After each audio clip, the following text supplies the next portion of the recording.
Howdy, howdy. Sudovil here, and welcome to an update for our Essential Units series and our combat analysis based on the February 14th, 2018 nerf to the Grumbling Guards Old Grumbler's Aura, which has gone from 18% vigor boost to 9% vigor boost. So I have done, fortunately I had some testing that I had done previous to have a comparison, and this is one of the basic tests I did to test a basic Longbeard against a base Saurus Warrior with the Grumbling Guards buff. So I'll just run the test to explain it, and I've did a full battery of tests to really show the data, and you'll see what I do for my tests is I'll stop here. You can see the time is 59:30. I'm going to make sure that these Grumbling Guard are in position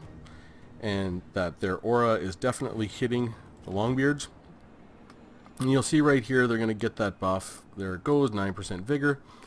And one of the things that I've noticed is that the Longbeards or the Grumbling Guard themselves or anything getting this buff basically loses vigor now at about half speed. It would be that the Grumbling Guard would basically stay at fresh for the entire fight, and anyone who stayed with them the entire time would stay fresh.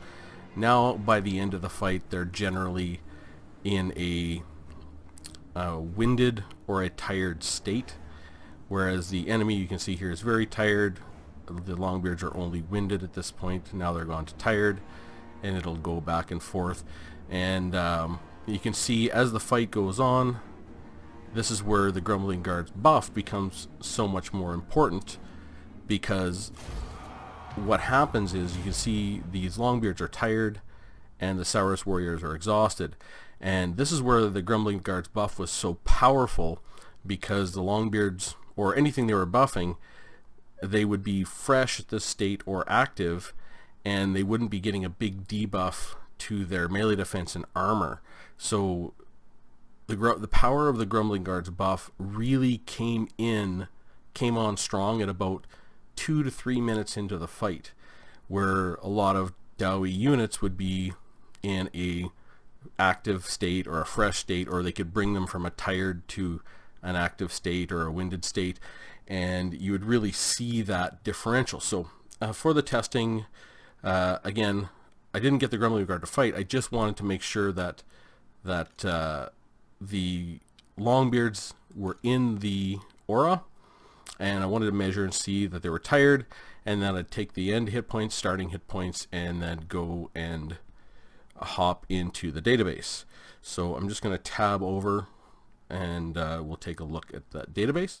So here we are, and you can see I've got, well, I did 2 tests. We'll go to, I believe it's down here. Let's go really quick. Alright, so this is where I had my original test was with the Longbeards and the Grumbling Guard together, and this is when the Longbeards still had 6,600 hit points as opposed to 6,455. This was before the Tomb Kings patch, which nerfed the Longbeards a little bit. It also reduced their charge bonus by 2 or something. And so I take a look at the start time, the end time, and take a look at how long the battle takes for time. Then we look at the DPS of our unit, the DPS of their unit. We do a gold differential by comparing how much gold is left as a ratio of starting hit points to finishing hit points for both units, and see who's pulling more gold. Then we look at a gold per minute and a win-loss ratio, and that's how I basically evaluate that the Longbeards with the Grumbling Guard is definitely a good value, because the Longbeards just by themselves lose straight up to the Saurus Warriors. In this case, they're winning all 5 fights, though one was very close to my original testing, but they pulled, basically that aura was worth 126 gold, or 33 gold per minute. Now at only 9% in this test, as of February 14th, 2018, they finished at tired, which is about half vigor. So they have their vigor loss is about half speed, and they lost one of those fights. They didn't win all 5. And the gold was 101 as opposed to 126, and gold per minute was 26 as opposed to 33.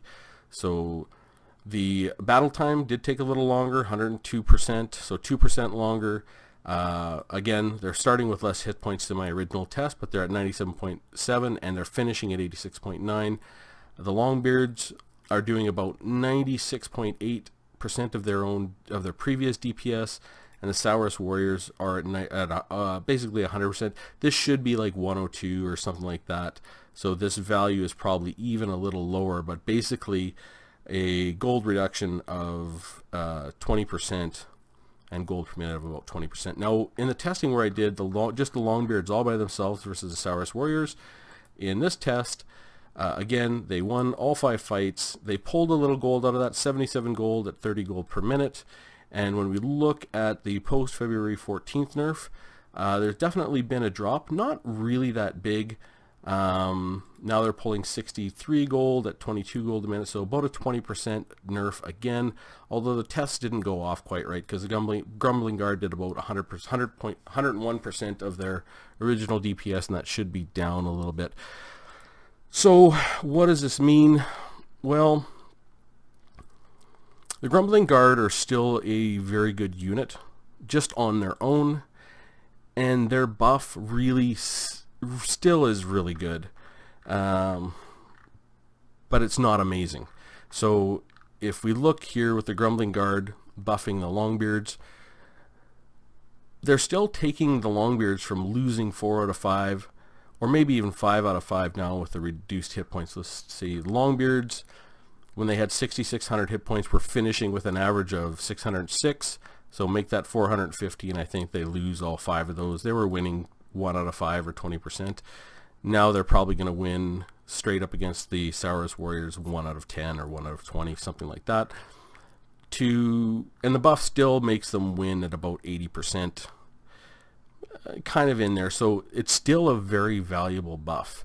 Where you'll notice the big change again is at the end of the battle. So the Grumbling Guard's still an awesome unit, but it's a little bit more of a niche pick now. I would say, I don't know if it's essential in every build. I mean, they're still a great unit, and they still make a difference. And the gold still comes because if you're buffing 2 units with your Grumbling Guard, you know, it's as though your Grumbling Guard costs 800 instead of 1,000, and you still got an amazing unit all by itself without the buff. So Grumbling Guard's still really good. I don't like the nerf because I really like the Grumbling Guard, and I know how important Vigor is to the dwarfs. It's really, really important, but it's probably a fair nerf, and they're still very useful, and they're still a fantastic unit, and their buff still matters. It definitely pulls gold, and you get that buff on more than one unit for the fight. It's going to be still very valuable, and even if you get it on one unit, it is still quite a valuable buff to have around. So that's the testing I did on the Grumbling Guard. I'm glad I had the data to go back and look at hard data to see what the actual differential was in battle times. I know I only do 5 tests per unit. Like, for the data to really settle out nicely, I'd have to do 20, but it's a lot of testing. So 5 gives you a sense of what's going on. It's not so perfect, but yeah, the summary is the Grumbling Guard is still a great unit. It is still valuable to have in your armies. It will be even more valuable when you're buffing units with high melee defense, like other regular Longbeards or Ironbreakers, or just straight up Dwarf Warriors. And you should still see the Grumbling Guards in a lot of builds.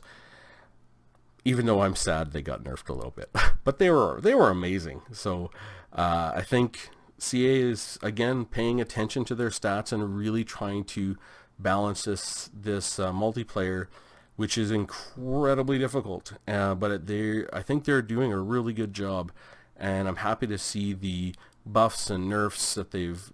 I'm not happy to see nerfs to the Dowey, never am, but they're fair. And they match all the testing I've done where we show some units are really outperforming. These are the units that are getting a bit of a nerf.